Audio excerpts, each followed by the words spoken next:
Domnule doctor, a ajuns pacientul. Dar de fapt astăzi o să-mi dau halatul jos și o să fiu pacient. De fapt, cred că lucrul acesta ar trebui să-l facem cam toți. Și astăzi sunt la clinica Kilostop pentru că, bună ziua, am o programare la doamna doctor Pănescu. Pentru că dacă încep să apară probleme de greutate, dacă pierdem din cheful de viață, dacă s-a acumulat puțină grăsime abdominală și nu prea știm ce să facem sau dăm vina pe glandă, că de multe ori noi dăm vina pe glandă, venim la o programare și astăzi o să te iau împreună cu mine să vezi exact ce presupune să faci o consultație la un medic nutriționist. Începem cu analiza compoziției corporale. Când ne urcăm pe cântar și vedem un număr, avem senzația că acesta ne definește. În realitate, greutatea noastră este suma compartimentelor care ne alcătuiește corpul. Mai important decât greutatea totală este procentul de grăsime și modul în care țesutul adipos este distribuit, precum și evaluarea masei musculare și a gradului de hidratare.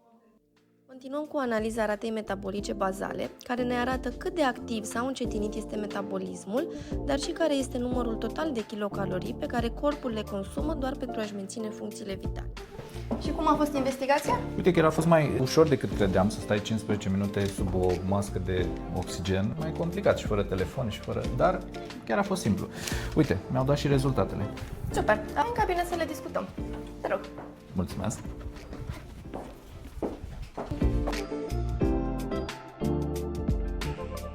Bună, Liviu! Bun venit la Kilostop! Ce faci? Cum ești? Mai foarte bine, după ce m-ați ținut acolo în camera aia 15 minute, pot spune că sunt bine. Nerăbdător să vedem ce se întâmplă cu mine, ce am de făcut. O să stăm un pic de vorbă, îmi povestești tu ce se întâmplă în viața ta, de ce ai venit la noi, cum crezi că te pot ajuta. Ne propunem o țintă de greutate și vedem ce avem de făcut ca să ajungem acolo. Ok. Sună bine? Da. Bun. Văd că mi-e trimis aici profilul lipidic, văd că ești foarte bine pe partea de colesterol bun. Bănuiesc că din alimentație reușești să-ți aduci un aport bun de grăsimi, ceea ce este excelent. În schimb, văd că LDL-ul, colesterolul rău, e un pic peste limita superioară. E un borderline, nu este un nivel neapărat de îngrijorat atât de tare, dar tot este o valoare care nu-mi place și aș vrea să avem grijă de ea. Bun. E ceva pentru colesterol, tratament? Asta e o valoare pe tratament sau este o valoare, să zicem, spontană? Nu, asta este o valoare spontană. Văd că indicele tău HOMA este foarte bun. Asta ne arată dacă în corpul tău există o rezistență la insulină, pentru că HOMA e practic legătura dintre glicemie și insulină, este un raport între ele. Dar văd că ai o glicemie foarte mică. O să fac o confesiune. Am vrut eu să fiu un mare biohacker și am luat, deși știu toate lucrurile astea, am luat berberină timp de o lună de zile, 4 pe zi și iată ce se întâmplă la un om sănătos fără rezistență la insulină. Ce aș vrea să-mi explici, chiar dacă noi știm, dar pentru cei care ne urmăresc, ce se întâmplă la o glicemie atât de scăzută? În principiu, o glicemie scăzută este incompatibilă cu viața. De asta avem și atât de mulți hormoni în organismul nostru care ne cresc valoarea glicemică, pentru că e important să o avem în niște standarde. În momentul în care nivelul zahărului din sânge este scăzut, apare oboseală, apar acele tremurături pe care pacienții hipoglicemici le resimt, tahicardie, privirea încețoșată. Începusem să nu mai reușesc să mă concentrez a face task-urile. Bineînțeles că primul lucru la care eu m-am gândit, am zis, mamă, wow, o fi ceva de la glandă, o fi ceva de la tine. Nu. Deci, practic, tu ai 2 mese pe zi. Între mesele astea principale, gustări, ciocolată, ea și neagră. Se mai întâmplă ciocolată, da. Dar neavându-le în mașină și stăm mult în traficul din București, nu le mai mănânc. O să dau temă pentru acasă și o să vedem exact cum și ce mănânci, dar mi se pare că caloric, poate și din punct de vedere al macronutrienților, să mănânci sub necesarul tău de menținere în momentul ăsta. După masa asta prânzocină, seara la film mai apare ronțăit ceva de genul sau s-a făcut ora 6, ai mâncat și la revedere? Câteodată. Asta a fost. Câteodată. Nu prea pot să mănânc la film, că apare Grigore și îmi fură mâncarea din farfurie. Sunt buni și câinii ăștia la ceva. Sunt buni și câinii ăștia la ceva. Ai făcut această investigație în clinică ca să vedem exact cum arată greutatea ta și compartimentele corpului. E cea de pe cântar? Este cea de pe cântar. Aici avem trecută greutatea totală, care astăzi este la 90,3 kg. Tu ai vreo țintă de greutate unde ți-ai dori să ajungi? Între 86 și 90 mă simt cel mai bine.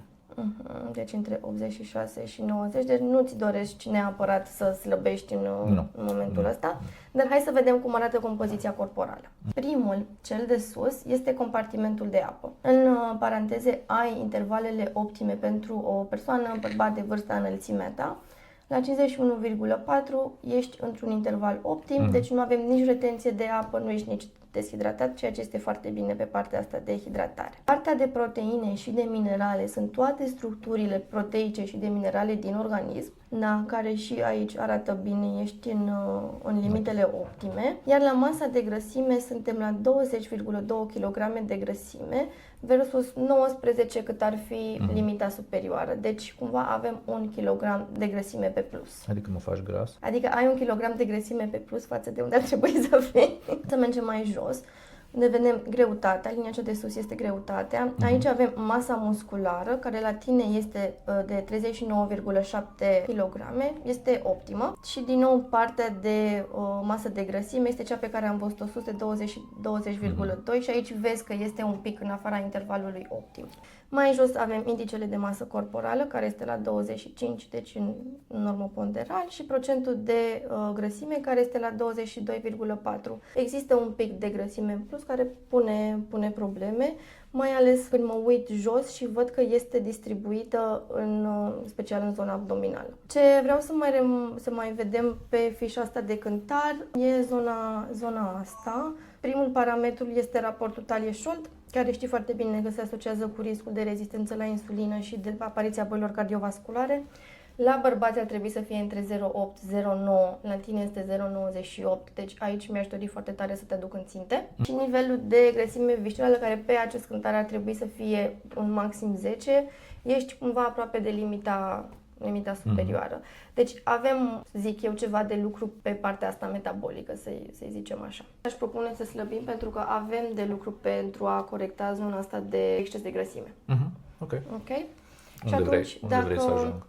Ți-aș propune 86 dacă mi-ai spus că aici te-ai simțit cel mai bine și o să facem imediat un plan ca să vedem ce ar însemna asta, ok? Bine. Bun. Deci nu mai am voie chec? Chec? Da.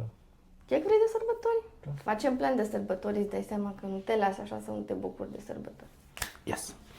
Să spunem așa, realist vorbind, ținând cont că o să trecem și prin sărbători și în general perioadele de sărbători, de plecări, sunt perioade de menținere, dacă undeva pe la finalul lui ianuarie să ne atingi ținta.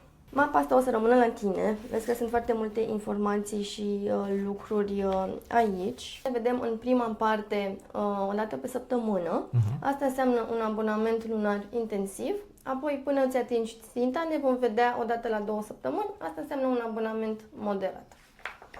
Deci, practic, planul tău pentru minus 4 kg în 2 luni o să cuprindă așa: analizele de sânge, imediat o să-ți fac recomandarea, investigațiile de metabolism, cea pe care deja ai făcut-o, și analiza dietetică aprofundată, pe care la fel ți-o voi arăta imediat. Avem un abonament intensiv, un abonament moderat și programul de menținere. Cam asta este overview-ul așa, ce avem de făcut. Și mai avem de lămurit 2 lucruri. O să te rog săptămâna asta să notezi, fără să schimbi absolut nimic, tot ceea ce mănânci. Vreau să văd de unde plecăm și ce îmbunătățiri avem de făcut. Asta înseamnă că o să ne apucăm să și cântărim. O să cântărim și o să te rog să-mi treci, de exemplu, la lactate, dacă mănânci lactate, și procentul de grăsime. Cu cât avem mai multe detalii, cu atât în momentul în care acest jurnal al tău va merge la dietetică, colegii de acolo vor reuși să ne dea o analiză foarte detaliată și foarte realistă a modului în care tu mănânci acolo. Bun, și asta este partea de scrisoare medicală, pentru că o să vreau să repetăm analizele, să vedem de unde plecăm acum. Ai întrebări? Am multe răspunsuri pentru mine în momentul de față. Nu, mi-e destul de clar. Mă sperie puțin partea asta cu jurnalul ăsta.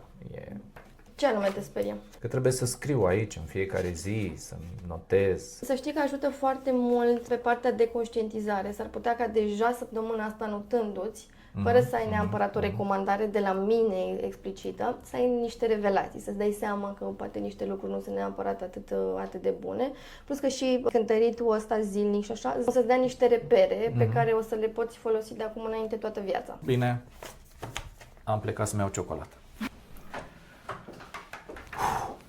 Greu a fost. Da, ce pot să spun? Dacă nu o să am un pic de disciplină, dacă nu o să țin cont de anumite recomandări și niște recomandări pertinente până la urmă pe care mi le-a dat doamna doctor, nu o să reușesc să fac lucrul acesta. Și nu că ar trebui eu să slăbesc neapărat aceste 4 kg, dar nu se văd foarte multe lucruri pe interior. Și foarte multe lucruri nu se văd pe interior, mai ales din punct de vedere endocrin. Grăsimea asta pe abdomen, care există la mine puțin, o să activeze o enzimă care se numește aromatază și o să transforme testosteronul în estradiol. Așa că o să țin cont de recomandările pe care mi le-a dat doamna doctor și o să ne revedem peste 3 luni cu rezultate.